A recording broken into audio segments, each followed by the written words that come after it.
Hello mga guys! Another vlog, another video na naman po tayo today. Gagawa tayo ng kamote chips. Ayan, ganyan guys. Meron kasing nahinging kamuting gapang yung mister ko.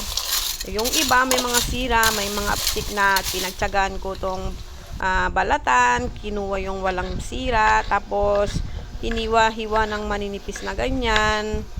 Para pagpipirituin natin talagang malutong na malutong siya guys. Ayan. Tiyaga lang ang kailangan dito kasi alam niyo naman kung gaano katagal yung pagbabalat mo. Tapos yung iba may sira pa talaga, tatanggalin mo pa yung sira niya. Tapos iwain mo ng manipis na ganyan. Gumamit lang ako ng manipis na kutsilyo. Ayan, yung pambalat ko ng sibuyas at bawang. Yan ang ginamit ko.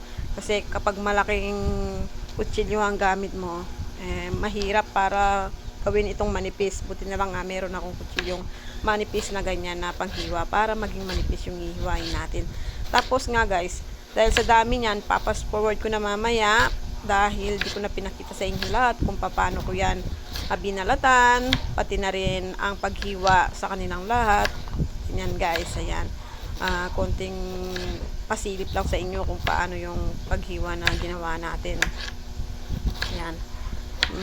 Inaabot nga tayo ng ilang oras bago natin talaga natapos ang pagbalat at paghiwa nito kasi lalo na maliliit pa yung iba para naman kasi hindi sila masira or masayang kasi pag hindi natin ginawa ng paraan para maging pagkain yan o makain, masisira lang kasi talaga sila. Yung absik kakalat ng kakalat doon sa mga kamote hanggang wala ka nang makuhang walang sira. Ayan guys, lahat ng mga nahiwa na natin. Pagkatapos natin itong mahiwa, ayan, pakulo tayo ng mantika at pipirituhin na nga natin yan guys. Ayan, ganyan. Pakunti-kunti, hindi lahat minsanan. Kasi kapag mininsan natin, hindi maganda ang kakalabasan ng pagkapirito sa kanila. Ayan, ginagawa natin kung gaano lang kadami ang kayang i-occupy ng mantika natin, yun lang ang ilalagay natin. Ayan. Kaya medyo matagal ang ginawa natin sa dami kasi ng mga kamote. Halos isang palangga na rin ang nakuha kong mga kamote. Ayan guys, nung maging golden brown na guys, siyempre hanguin mo na, ilalagay na natin sa patiktikan or strainer. Ayan guys, bali ang ginawa ko nga pala dyan guys, gumawa ako ng tatlong flavor. Di ko nga lang na-videoan lahat talaga ang paggawa ng itong flavor. Yan, bali dyan, parang inadobo ko sila. Ayan, sinagyanan ko ng bawang. Una, yung kamote natin, winisikan ko ng, bago ko pinrito, winisikan ko ng bechin at magic sarap. Tapos, minix-mix ko, hinalo-halo ko. Tapos, nilagay ko nga sa kawali ng kumukulo na yung kawali.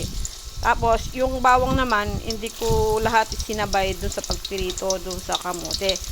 Hiniwalay ko ng pagkakaprito yung mga bawang natin para pantay-pantay ang pagkaprito ng bawang natin. Tamang-tama lang para maging bawang chips din sila guys. Ayan. Para hindi sila maging tawag sunog, minsan ganyan. Kasi ang bawang, mahirap pag isabay mo yan sa kamote, mabilis lang kasi silang maluto.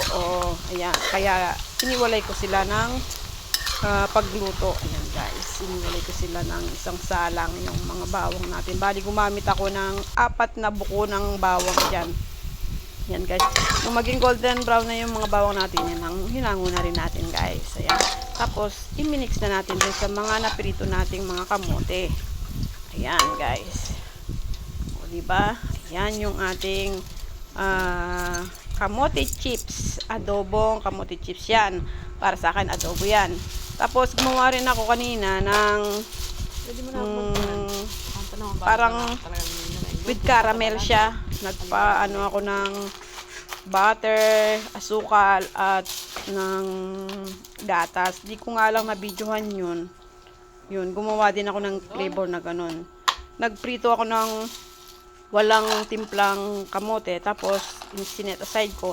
Tapos, nag-ano ako ng kawali doon sa yung gatas, butter, tsaka asukal. May Niluto ko yun ng dahan-dahan. Di ko nga lang na-videoan kanina, nakalimutan ko.